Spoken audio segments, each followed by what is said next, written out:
These machines, this is something you would typically use as a radiological tech. Tell me what this is and what it does. So what these are our table count scalers. What we would use these for is if we are surveying an area that we suspect to have removable contamination, which will emit various forms of radiation.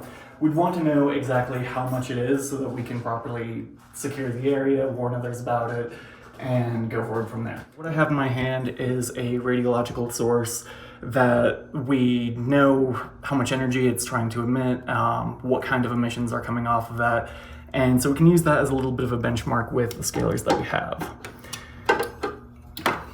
Unlocking the slide here, we have our clean planchette, which we know isn't going to have any kind of contamination on that.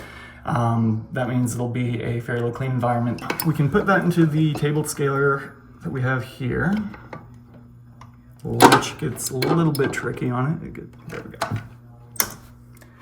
So what this is doing is there's now the source within this, the reading instrument, and it is going to be counting for 1 minute, telling us how many alpha emissions come off the sample while it's there, and how many beta and gamma emissions come out during this one sample. But this particular sample isn't harmful at all? No, not at all.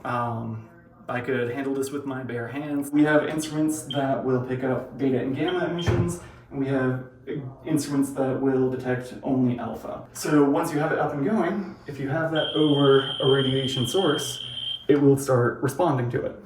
It will go both visually on the scale that we have, and it will alert with sound.